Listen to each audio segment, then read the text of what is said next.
Good morning. We look today at Psalms 113, 114, and 115. And these are, in 113 starts out, praise the Lord, and ends with praise the Lord. And Psalm 115 again ends with praise the Lord. And,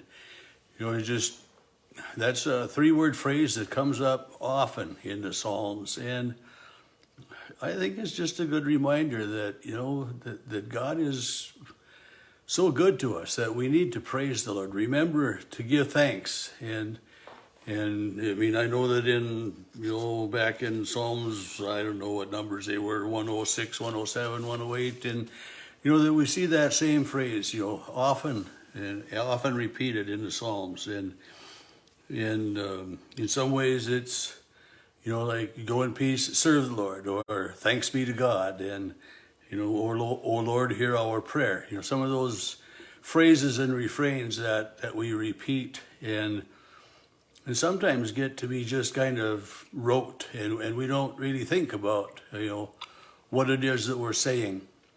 And we have many expressions like that in our culture that we say them and like, have a good day. How are you? I mean, you say, how are you to somebody that you meet on the street. Do you really want to know? Are you really serious, or are you just anticipating you're going to say, fine, good, it's great, I mean, we have those greetings, we have those things that we say that we just say with just a flippancy that, they just come out of our mouths. And, and there are some expressions, some phrases that aren't so good that just come out of our mouths as well that way. But the praise the Lord, it's a reminder that God is worthy of our praise. And for the Israelites, they were reminded over and over in the Psalms and throughout all of the Bible of God's faithfulness to them, even when the people weren't faithful. It's praise, O servants of the Lord, praise the name of the Lord.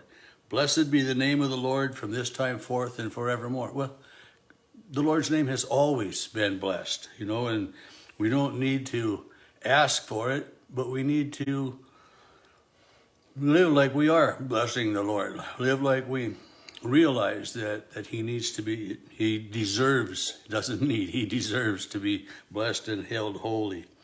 And then it's, kind of a little bit of creation, from the rising of the sun to its setting, the name of the Lord is to be praised. He's high above all of the nations.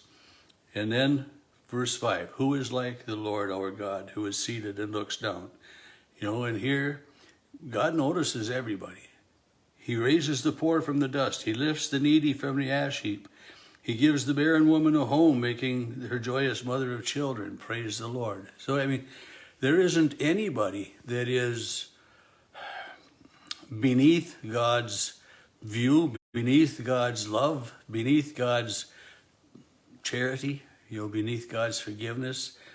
Sometimes we, as a society and sometimes as individuals, kind of put other people down, whether it's a single person or a nationality.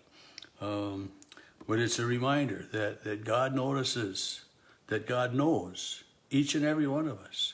He knows our needs, he knows our wants, he knows our desires. Doesn't mean we're going to have every need and desire filled, but God knows, and he pays attention.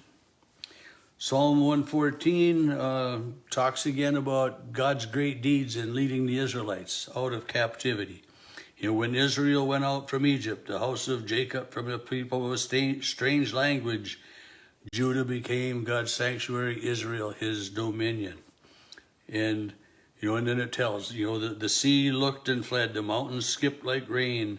And, it's just a reminder again of God's faithfulness, that, God had chosen his people, to the Israelites, to be his people, and they turned their backs on him. We say that over and over and over, but it happens over and over and over, and we are so much the same.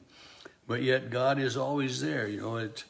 Tremble, O earth, at the presence of the Lord, is verse 7, at the presence of the God of Jacob, who turns the water into a pool of rock and the flint into a spring of water. You mean, is there any one of us that could get water out of a rock? I mean, that's age-old expression, he could squeeze water out of a rock. Well, I mean, a rock has to be pretty porous to have any water in it.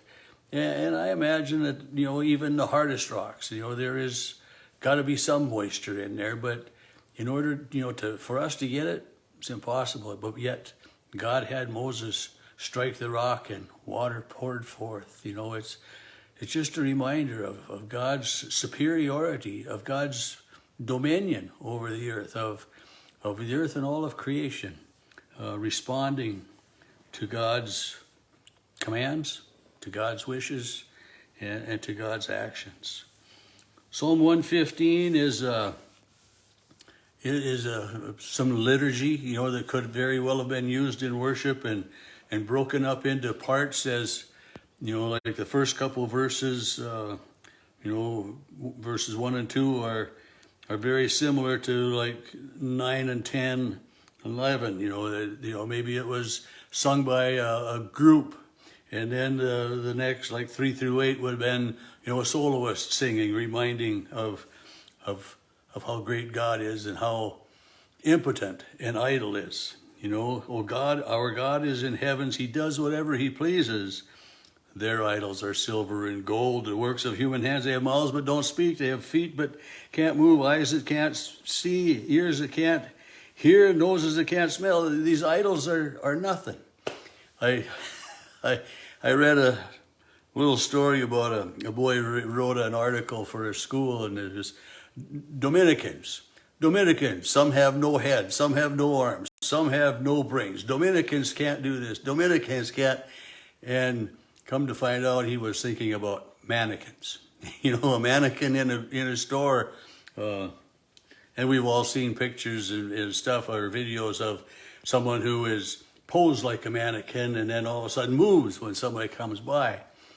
But a true mannequin, they're made up of parts that can come off, but they're just, they may dress them up to look like people. They may be able to paint eyes and eyebrows and everything on them so that they look like a person, but they're not real.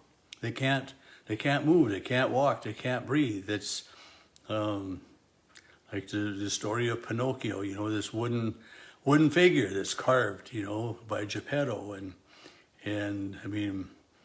but yet, a wooden figure can't come to life. And, the idols. So it's just a reminder for the people that when we worship an inanimate idol, when we worship money or a fancy car or a fancy house or some superstar, the superstars, they can move and breathe and do those things, but yet, can they do for us what God can? No, they can't, so in verse 8, those who make them are like them, so are all who trust in them. So, the people that make the idol, the writer is saying that they're no better. The people that cast this golden calf or this bronze statue and then begin to worship it. And, we have many statues, fewer sadly now than we had, of statues that commemorate important people in our history. George Washington, Thomas Jefferson, and different generals and presidents, and Lewis and Clark and Sacagawea, however you want to say. And we have statues of those people to remind us of what they did for us. And we have in our churches, we have a cross that reminds us of what God did for us. But on that cross, the cross is not able to contain God. Anyway, a statue is nothing, just like a mannequin. Verse 9, O Israel, trust in the Lord. He's their help and their shield. And, you who fear the Lord, trust in the Lord. And then the psalm again ends with those 3 words, praise the Lord. The heavens are the Lord's heavens, but the earth he has given to humans. And it's the reminder that God is above all things. But yet when God created humankind and said, it is very good, and he gave us dominion over the earth, to nurture it, to care for it, to keep it, to preserve it for future generations. God knows who we are, and he gives us responsibilities to take care of the beautiful creation that he gave us. And when we look at the stars, at the sunrise, at the sunset, and so many different things, and the rainbows, often it's praise the Lord, for his bounty is great.